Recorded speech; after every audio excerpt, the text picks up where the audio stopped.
राज्यपाल ने रांची हिंसा और त्रिकुट रोपवे हादसा मामले में सरकार से मांगी जांच रिपोर्ट। मुख्यमंत्री ने अवैध खनन और उसके परिवहन पर रोक लगाने के लिए रेल मंत्री को लिखा पत्र। मुख्यमंत्री हेमंत सोरेन आज से संताल दौरे पर। गोड्डा में आयोजित खतियानी जोहार यात्रा में होंगे शामिल। कल देवघर में विकास योजनाओं की करेंगे समीक्षा।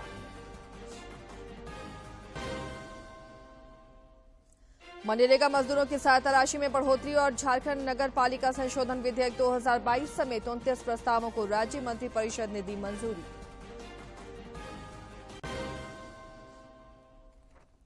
और जेएससी अंतर्राष्ट्रीय क्रिकेट स्टेडियम में खेले जा रहे रणजी मैच के दूसरे दिन केरल की पारी 475 रन पर घोषित। झारखंड ने 4 विकेट पर बनाए 200 रन।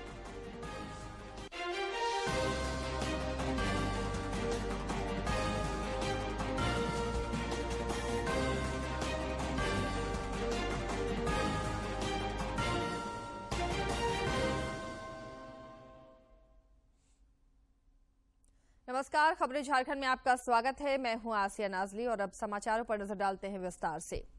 संसद के शीतकालीन सत्र का आज 7वां दिन है। संसद के दोनों सदनों की कार्यवाही में कई महत्वपूर्ण विधेयक सूचीबद्ध हैं।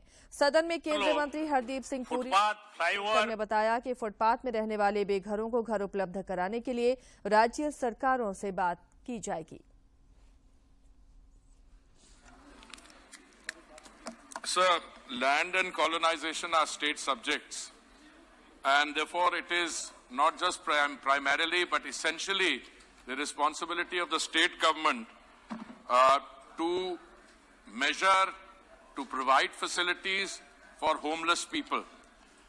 Sir, we have, as per the 2011 census, जो 2011 का सेंसस है, उसके अनुसार टोटल अर्बन हाउसलेस पॉपुलेशन देश में 9,38,348 थी। ये अर्बन पॉपुलेशन, अगर इसमें आप ग्रामीण जनसंख्या को भी जोड़ लें जो हाउसलेस, तो ज्यादा होगी। अब हम अपनी तरफ से स्टेट्स को कहते हैं कि उसके पीरियोडिक 2-3 साल बाद इसको सर्वे करें, कितनी हाउसलेस पॉपुलेशन है, जो जैसे माननीय ऑनरेबल मेंबर बता रहे थे फुटपाथ्स पे, या हाउसलेस होमलेस की परिभाषा जो है वो ऑलरेडी है। 2001 के सेंसस में ये परिभाषा बताई गई थी। Houseless households are those who do not live in buildings और census houses but live in the open on road side, pavements, in Hume pipes, under flyovers and staircases, और in the open in places of worship, mandaps, railway platforms etc. are treated as households. राज्यपाल रमेश बैस ने मुख्यमंत्री हेमंत सोरेन को पत्र लिखकर रांची हिंसा और Trikut ropeway हादसा मामले पर जांच रिपोर्ट मांगी है। पत्र में उन्होंने लिखा है कि 10 अप्रैल को देवघर के त्रिकुट पहाड़ी पर रोपवे दुर्घटना हुई थी। इसकी जांच के लिए राज्य सरकार ने 19 अप्रैल को एक समिति गठित की थी। समिति को 2 माह में जांच प्रतिवेदन सौंपना था। वहीं रांची में 10 जून को हुई हिंसा की जांच के लिए भी एक समिति का गठन किया गया था, जिसे 2 महीने में जांच प्रतिवेदन प्रस्तुत करना था। 2 महीने बीतने के बाद इन दोनों घटनाओं में अभी तक संबंधित समितियों ने जांच प्रतिवेदन राज्य सरकार को उपलब्ध नहीं कराया है। उन्होंने कहा कि राज्य सरकार ने इसकी मॉनिटरिंग ठीक से नहीं की। उन्होंने कहा कि इन दोनों घटनाओं की जांच शीघ्र पूरी कर जांच प्रतिवेदन उपलब्ध कराई जाए।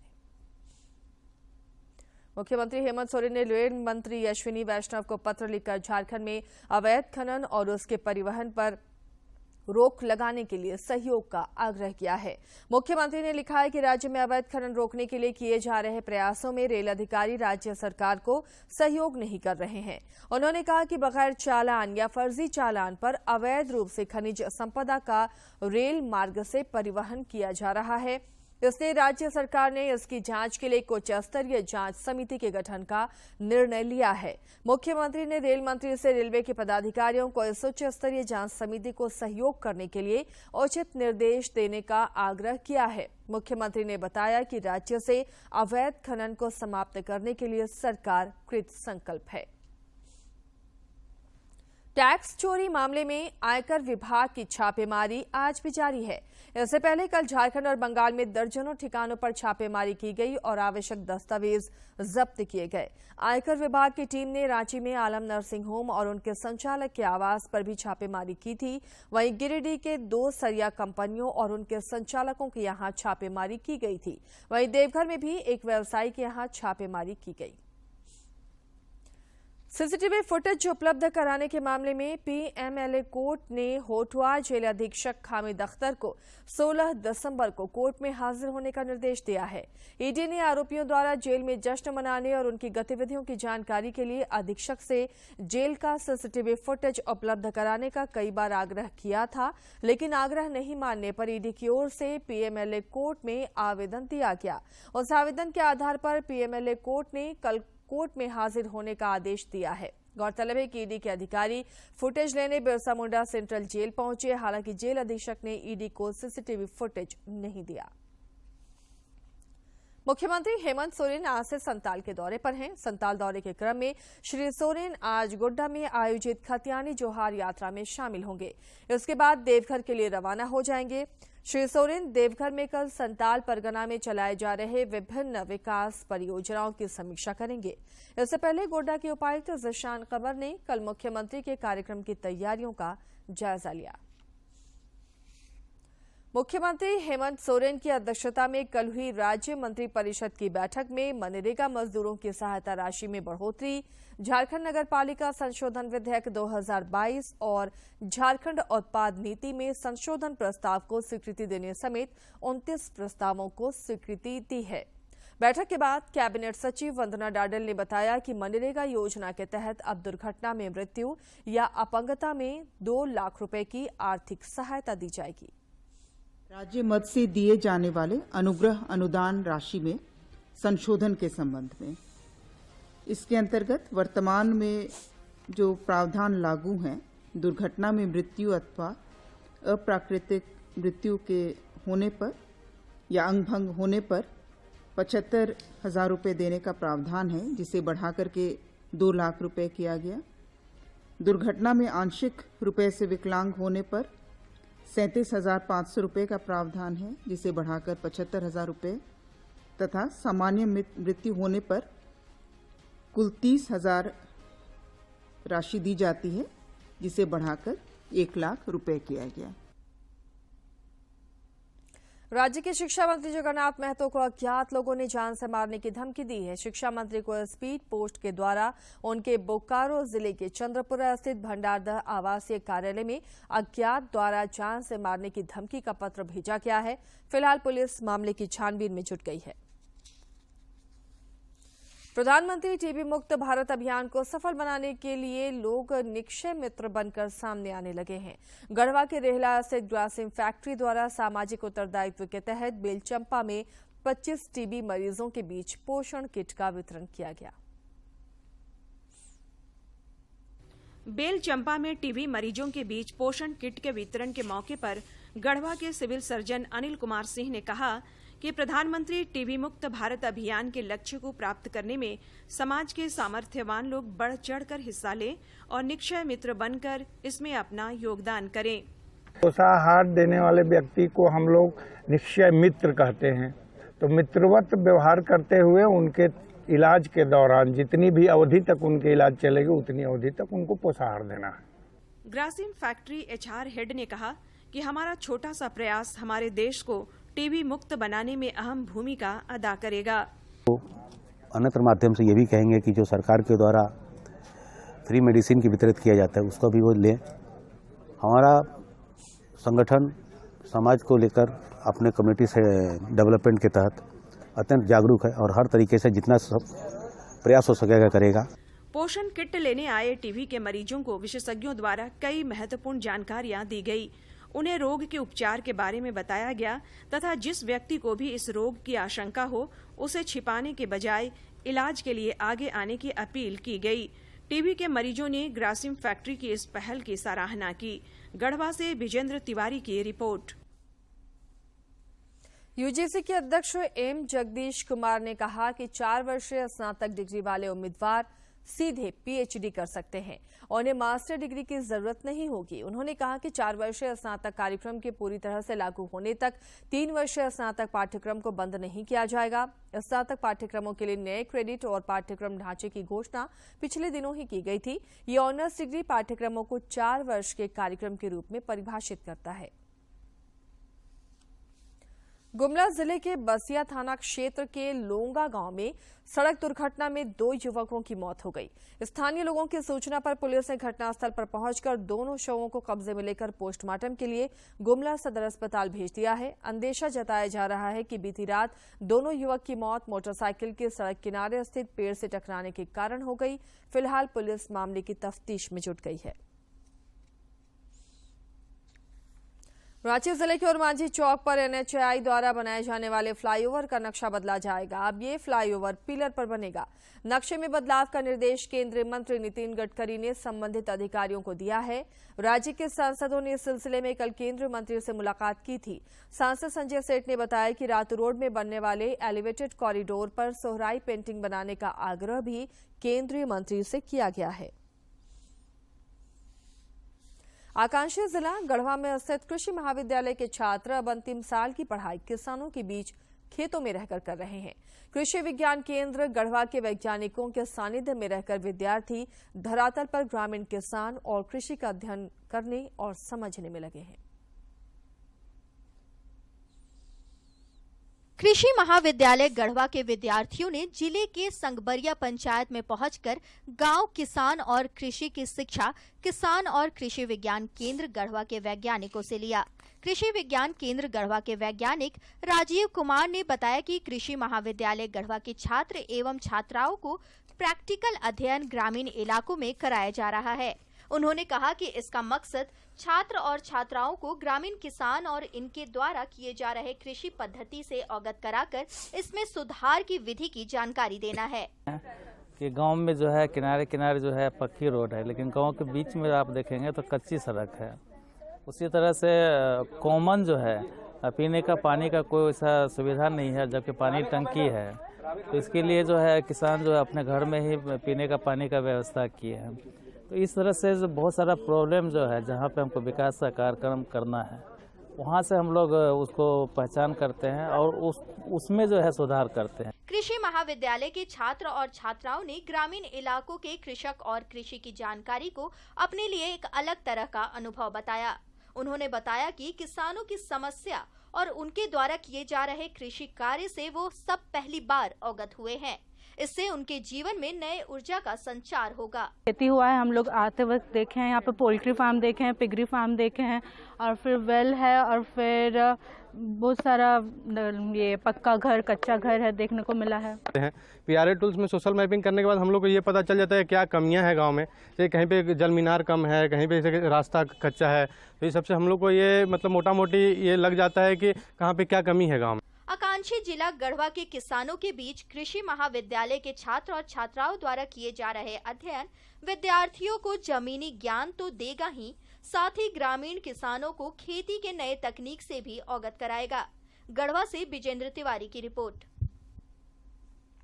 काशी तमिल संगमम में कई राज्यों के विद्यार्थी एक दूसरे के खान पान और रहन सहन से रूबरू हो रहे हैं। इसके प्रधानमंत्री की, वाराणसी के सांसद की, उसको अगर हम देखें तो बड़ा ही सुखद अनुभव होगा। ये हनुमान घाट है और यहाँ पर प्रोफेशनल्स का जो ग्रुप आया हुआ है काशी तमिल संगमम का, उसमें ये कुछ युवा प्रोफेशनल्स हैं, विद्यार्थी हैं और यहाँ पर ही काशी हिंदू विश्वविद्यालय के छात्र छात्राएं आए हुए हैं, इनसे मिल रहे हैं। जो इस काशी तमिल संगमम की सोच है उसको किस तरह से धरातल पर उतरता हुआ हम देख रहे हैं। आप आए, आप लोगों ने मुलाकात की इन बनारस हिंदू यूनिवर्सिटी के स्टूडेंट से, कैसा महसूस हो रहा है आपको? So again, right from the very beginning, since we got on train, it's been an amazing experience. It's actually good to come to Kashi and get a glimpse of some parts of India that we haven't seen. It's been an eye-opener. The cruise ride we went on was probably the best experience of my lifetime. So it is good to meet students who have the blessing to witness this on a frequent basis. हम तंजावुर से हैं, which is in the southernmost part of India, और ये लोग Banaras Hindu University से हैं, which is in the northern state of India. So the connection that we are building as a result of our meeting, जो मुलाकात हुई है इनसे, और वो कनेक्शन जो है काशी और तमिलनाडु की पौराणिक से ही, and the development of that our PM has initiated is very evident here. Feel हो रही है. We all are grateful to meet you all because हमें भी एक एक्सपीरियंस मिल रहा है आप लोगों के कल्चर, आप लोगों के चीज़ों को जानने का, जिससे हमें भी बहुत कुछ समझ में आ रहा है और हमें भी बहुत अच्छा लग रहा है. जैसे कि हम जानते हैं ये काशी तमिल संगम है, यहाँ पे मतलब अलग अलग कल्चर्स के बारे में हमें जानने को मिल रहा है, और दो अलग अलग कल्चर्स उनके ट्रेडिशनल जब कनेक्ट होते हैं तो हमें अपने इंडिया को एक्सप्लोर करने का मौका मिलता है. ये आधुनिक हैं, युवा हैं, हमारे देश के भविष्य हैं, एक दूसरे से मिल रहे हैं, और यही सोच है एक भारत श्रेष्ठ भारत की. कैमरा पर्सन मनोज कुमार साहनी के साथ doctor Harkesh Bahadur Singh Gautam, DD news, Hanuman घाट, वाराणसी. दोनों हाथ नहीं और एक पैर से भी लाचार होने के बावजूद कोडरमा के सतगावा की चांदनी न सिर्फ दूसरों के लिए मिसाल पेश कर रही है, बल्कि पढ़ लिख कर एक बड़ा अफसर होने का सपना भी संजो रही है. मंजिल उन्हीं को मिलती है जिनके सपनों में जान होती है. पंख से कुछ नहीं होता, हौसलों से उड़ान होती है. इन चंद पंक्तियों को कोडरमा के सतगावा प्रखंड के कानी केंद्र की रहने वाली चांदनी बखूबी चरितार्थ करती नजर आ रही है. ऐसा हम इसलिए कह रहे हैं कि जहां शारीरिक रूप से थोड़ा भी लाचार होने के कारण लोग हिम्मत हार जाते हैं, वहीं 11 साल की चांदनी, जिसके बचपन से ही दोनों हाथ नहीं है और एक पैर भी पोलियोग्रस्त है, बावजूद वह 5वीं कक्षा की शिक्षा ग्रहण कर रही है और आगे भी पढ़ लिख कर शिक्षक बनने का हौसला रखती है, ताकि वह सुदूरवर्ती ग्रामीण इलाकों में भी शिक्षा का अलख जगा सके. कौन क्लास में पढ़ती है? 5वीं क्लास में. पढ़ने में मन लगता है? हाँ. जी. तुम पढ़ करके क्या करना चाहती है? क्या बनना चाहती है तुम? टीचर. फिलहाल चांदनी उग्रवाद प्रभावित सतगावा प्रखंड के कानी केंद्र उत्क्रमित मध्य विद्यालय में 5वीं कक्षा में पढ़ाई कर रही है. वह मेधावी तो है ही, पैरों से लिखने के बावजूद उसके हैंडराइटिंग देखने लायक है. घर से लेकर स्कूल तक लाचारी और बेबसी को चांदनी ने कभी अपने आड़े नहीं आने दिया. पढ़ाई लिखाई के प्रति चांदनी के लगन को देखते हुए उसका परिवार आर्थिक रूप से लाचार होने के बावजूद उसे पढ़ा लिखा कर बड़ा अफसर बनाने में जुटा है. उसको पढ़ा रहे हैं, लिखा रहे हैं, करते हैं आपकी मांग रहे हैं कि मतलब मदद मिले, समर्थ इसको आगे बढ़ावे. चांदनी के पिता एक मेहनतकश किसान है और अपनी बेटी के मेहनत और लगन के आगे अपना हर कुछ कुर्बान करने के लिए तैयार भी है. इधर मीडिया से जानकारी मिलने के बाद उपायुक्त आदित्य रंजन ने तत्काल प्रखंड के बीडीओ से बात कर चांदनी का हालचाल लेने की बात कही और उसे पेंशन योजना के अलावा दूसरे योजनाओं का भी लाभ देने का आश्वासन दिया है. मैं धन्यवाद देना चाहता हूं प्रेस मीडिया के बंधुओं को, जिन्होंने ये बात हम लोगों को संज्ञान में दिया है. हम तत्काल प्रखंड विकास पदाधिकारी से बात किए हैं और अभी प्रयास करेंगे कि बच्ची को पढ़ने का भी शौक है और अन्य लाभ भी उसको जो मिलना चाहिए, जो इसका वो अर्था रखती है, हम लोग पूरा प्रयास करेंगे उसको जल्द से जल्द सरकारी सभी योजनाओं से जोड़ा जा सके. चांदनी 3 भाई बहनों में सबसे बड़ी है. सुदूरवर्ती इलाके में रहते हुए सीमित संसाधनों में शारीरिक लाचारी के बावजूद भी वह अपने मुकाम को हासिल करने में जुटी है. जिस शारीरिक लाचारी को चांदनी बचपन से झेल रही है, वह शायद ही कोई एक दिन भी झेल पाए. बेबसी के बावजूद चांदनी अपने नाम की तरह ही जग को रोशन करने में जुटी है. कोडरमा से गजेंद्र बिहारी की रिपोर्ट. प्रधानमंत्री नरेंद्र मोदी इस महीने की 25 तारीख को मन की बात कार्यक्रम के जरिए देशवासियों को संबोधित करेंगे. प्रधानमंत्री ने लोगों से आग्रह किया है कि वे नए भारत के निर्माण से जुड़ी अपनी प्रेरक कहानी और उपलब्धियां भेजें. आम लोग अपने सुझाव 1800-117800 पर रिकॉर्ड कर सकते हैं.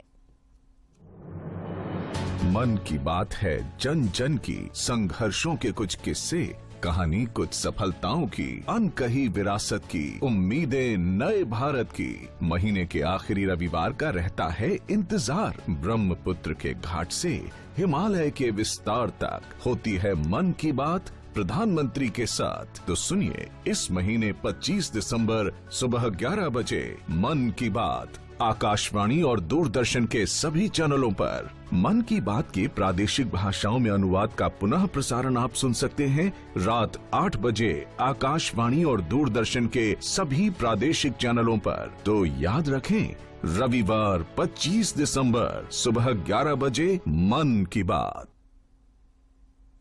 राजधानी रांची सहित राज्य भर में पश्चिमी विक्षोभ का असर खत्म हो गया है, यानी वायुमंडल की ऊंची तहों पर बनी नमी हट गई है, जो उत्तर भारत से आने वाली ठंडी हवाओं को रोके हुई थी। आज से उत्तर की ओर से आने वाली बर्फीली हवा के प्रवेश करने से राज्य में कनकनी बढ़ जाएगी। रांची स्थित मौसम विज्ञान केंद्र के वैज्ञानिक अभिषेक आनंद ने बताया कि न्यूनतम तापमान में 3 से 5 डिग्री सेल्सियस तक की गिरावट आएगी।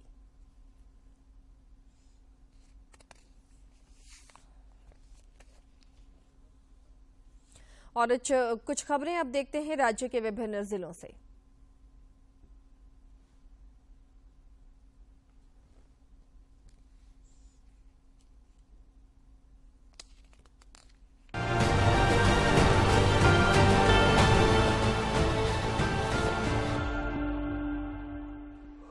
मुख्यमंत्री हेमंत सोरेन से झारखंड मंत्रालय में पूर्व विधायक अनंत प्रताप देव और समाजसेवी ताहिर अंसारी ने मुलाकात कर संयुक्त रूप से ज्ञापन सौंपा।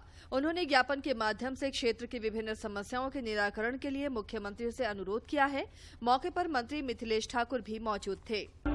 सीआरपीएफ आईजी अमित कुमार और आईजी अभियान एवी होमकर ने रांची के सीआरपीएफ मुख्यालय में अधिकारियों के साथ बैठक की। बैठक में नक्सलियों के खिलाफ रणनीति के तहत सघन अभियान चलाने, कुर्की जब्ती और गिरफ्तारी की कार्रवाई पर चर्चा हुई।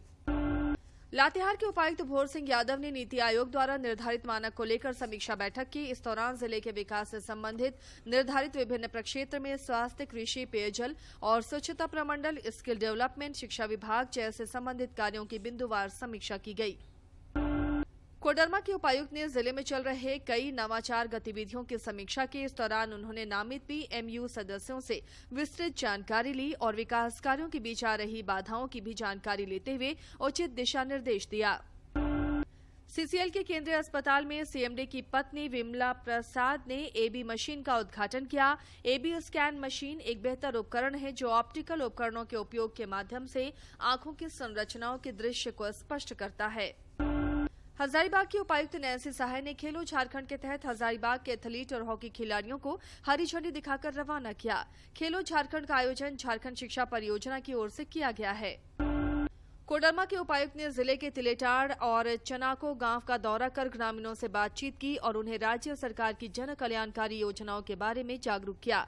साथ ही उन्हें योजनाओं का लाभ लेकर आजीविका का स्रोत बढ़ाने के लिए प्रेरित किया।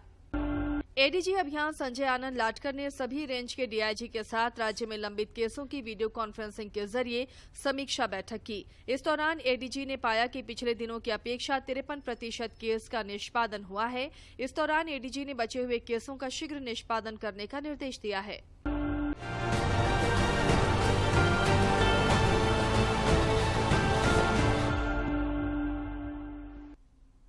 G20 के प्रतिनिधियों को आज तकनीकी संस्थानों का भ्रमण कराया जाएगा। मौके पर G20 के भारतीय शेरपा अमिताभ कांत भी मौजूद रहेंगे।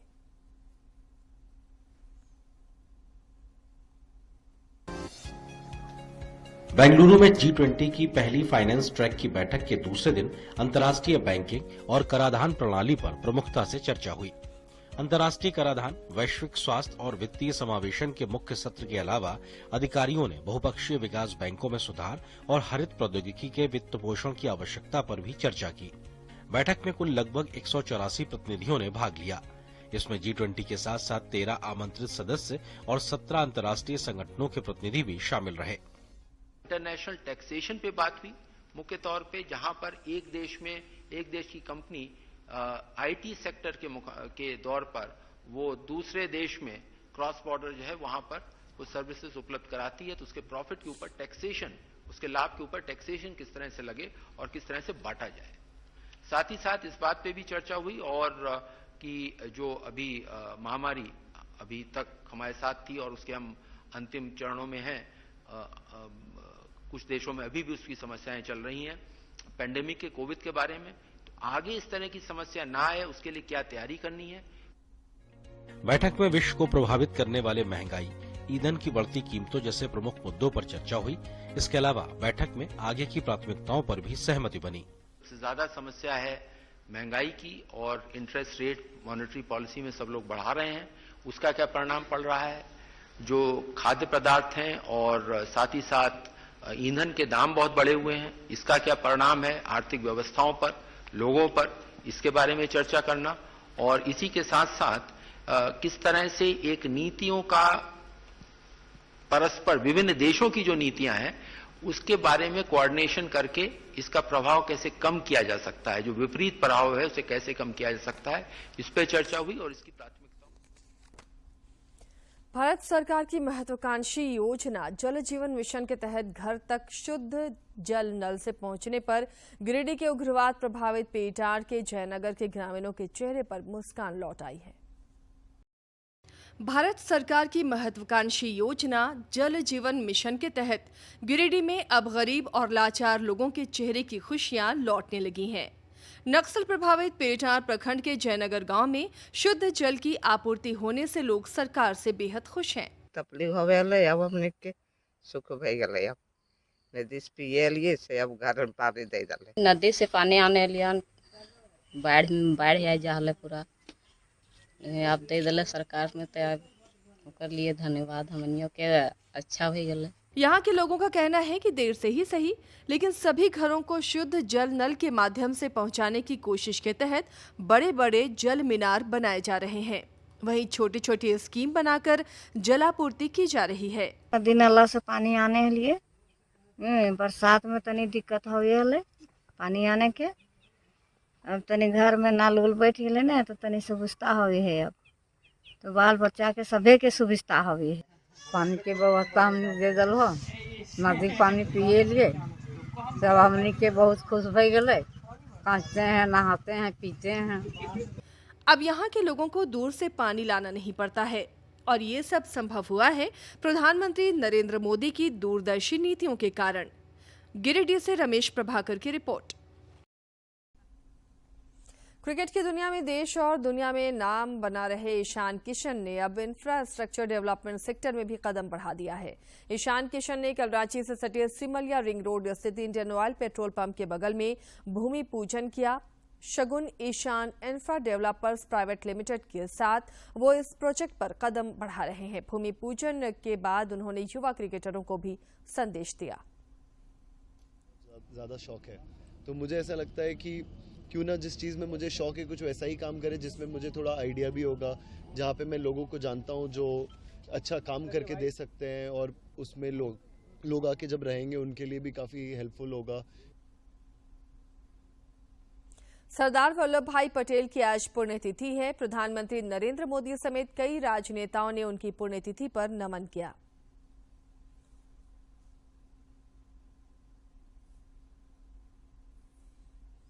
FIH नेशंस कप महिला हॉकी में भारतीय टीम दक्षिण अफ्रीका को पराजित कर सेमीफाइनल में जगह बना ली है।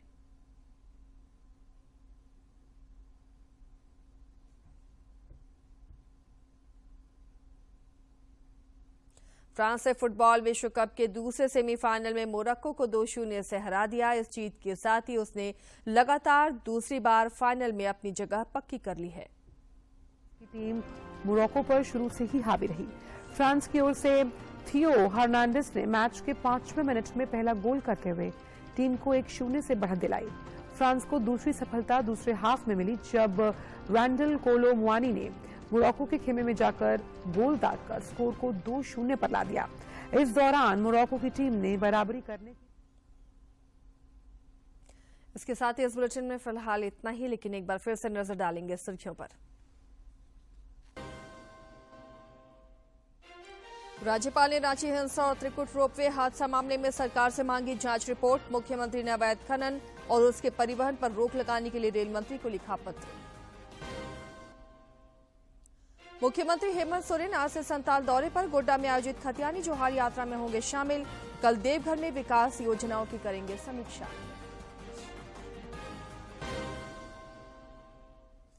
मनरेगा मजदूरों की सहायता राशि में बढ़ोतरी और झारखंड नगर पालिका संशोधन विधेयक 2022 समेत 29 प्रस्तावों को राज्य मंत्रिपरिषद ने दी मंजूरी।